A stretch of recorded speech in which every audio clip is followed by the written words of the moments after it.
இன்றைக்கி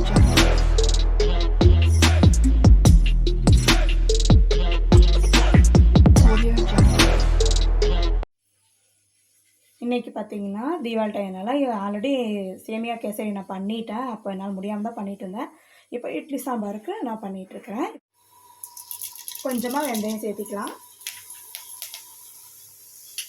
கருவேப்பிலையும் சின்ன வெங்காயத்தையும் இப்போ சேர்த்திக்கலாம். பச்சை மிளகாயும் இது கூட சேர்த்திடலாம். இட்லி சாம்பாருக்கு இந்த மாதிரி கொஞ்சம் செஞ்சு பாருங்கள், டேஸ்ட் ரொம்ப நல்லாயிருக்கும். இப்போ இந்த காய் கொஞ்சம் வேகிற அளவுக்கு கொஞ்சமாக தண்ணி ஊற்றிக்கலாம். அடுத்து பார்த்திங்கன்னா காய் வேகிறதுக்கு நம்ம தேங்காய் சட்னி கொஞ்சம் அரைச்சிடலாம். 3 பச்சை மிளகா போட்டுக்கிறேன், கொஞ்சமாக கருவேப்பிலை போட்டுக்கிறேன், தேங்காய் கொஞ்சம் சேர்த்திக்கலாம், போட்டுக்கலாம். கொஞ்சம் தோல் உரிக்காமல் 2 பல்லு பூண்டு, சட்னிக்கு தேவையான அளவு உப்பு. இப்போ இது எல்லாமே அரைச்சிட்டு வந்துடலாம். இப்போ சட்னிக்கு தாளிச்சிடலாங்க. கொஞ்சமாக கடுகு, உளுந்து,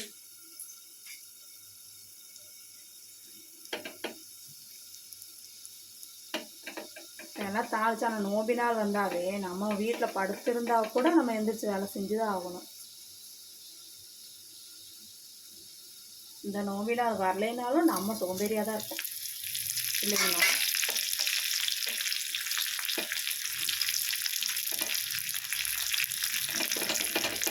சட்னி தாளிச்சுட்டு இதில் ஊற்றிடலாங்க. சட்னி ரெடி. காய் நல்லா வெந்துருச்சுங்க. இப்போ தண்ணி கொஞ்சமாக இருக்கிறப்போ நம்ம சாம்பார் தூள் சேர்த்துக்கலாம். கொஞ்சமாக காரத்துக்கு ஏற்ற மாதிரி சேர்த்துக்காங்க. கொஞ்சமாக மல்லித்தூள்,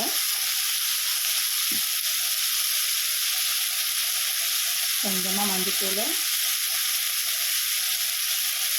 கொஞ்சமாக சீரகம். இப்போ இதுக்கு அடுப்பை கம்மியாக வச்சு ஒரு லேசாக வதக்கி எடுத்தாங்க. அடுத்து பார்த்திங்கன்னா பாசிப்பயிறு, அதாவது துவரம்பருப்பு போடாமல் பாசிப்பயிறு வேக வச்சு வச்சுருக்கிறேன். அதையும் இது கூட சேர்த்திடலாம். இட்லி சாம்பாருக்கு தேவையான அளவு உப்பு போட்டுக்கலாம். இந்த மாதிரி செஞ்சு பாருங்கள், டேஸ்ட் ரொம்ப நல்லாயிருக்கும். கொஞ்சம் தேவையான தண்ணி ஊற்றிக்கிருக்கேன். நாங்கள் தீபாவளிக்கு போய் பார்த்தீங்கன்னா இதுதான் புது துணி. என்னோடய தீபாவளிக்கு நியூ ட்ரெஸ்ஸு நல்லா இருக்கான்னு சொல்லுங்கள் கீழே கமெண்ட்ஸில். பெருமாள் கோயிலுக்கு போயிட்டு சாமியெல்லாம் கும்பிட்டோம் வந்ததை கேசரி பண்ணியிருக்கிறேன். சேமியா கேசரி, இட்லி ஊற்றி சாம்பார் செஞ்சுட்ருக்கேன் காலையில் டிஃபனுக்கு. இப்போ நமக்கு தீபாவளிக்கு தான் நம்ம காலையில் டிஷன் நடந்துட்டுருக்குது. உங்கள் வீட்டில் நீங்கள் என்ன செஞ்சீங்கன்னு கீழே கமெண்ட்ஸில் மறக்காமல் சொல்லுங்கள். தீபாவளிக்கு என்னென்ன பண்ணுனீங்கன்னு சொல்லுங்கள். சாம்பார் நல்லா கொதிச்சிருச்சு. இப்போ கொத்தமல்லி தலையெல்லாம் தூவிடலாம். அவ்வளோதான், சாம்பாரை இறக்கிடலாங்க. இட்லி, சேமியா கேசரி, இப்போ சாம்பார் ஊற்றிடலாங்க. இதை நம்ம பாரம்பரியமாக செய்கிறது தான், வேறு எந்த டிஃப்ரெண்ட்டும் செய்யலை. ஏன்னா நல்லா உடம்பு நல்லா இருந்தால் கண்டிப்பாக செஞ்சுருப்பேன். இப்படி வாழை இலையில் சாப்பிட்டு இப்படி சாப்பிட்டா தீபாவளி சூப்பராக இருக்கும். நீங்கள் உங்கள் வீட்டில் நீங்கள் என்ன செஞ்சீங்கன்னு மறக்காமல் கீழே கமெண்ட்ஸில் மறக்காமல் சொல்லுங்கள். இந்த வீடியோ உங்களுக்கு பிடிச்சிருந்ததுன்னா லைக் பண்ணுங்கள், ஷேர் பண்ணுங்கள், கமெண்ட்ஸ் பண்ணுங்கள். மறக்காமல் உங்கள் ஃப்ரெண்ட்ஸ்க்கெல்லாம் ஷேர் பண்ணி விடுங்க. எல்லாரோட சப்போர்ட்டும் எனக்கு ரொம்ப ரொம்ப முக்கியம். இந்த வருஷம் நம்ம இனிமேல் நல்லா இருக்கணும்னு நான் ஆசைப்பட்றேன். உங்கள் ஆசீர்வாதம் எப்போவுமே எங்களுக்கு வேணும்.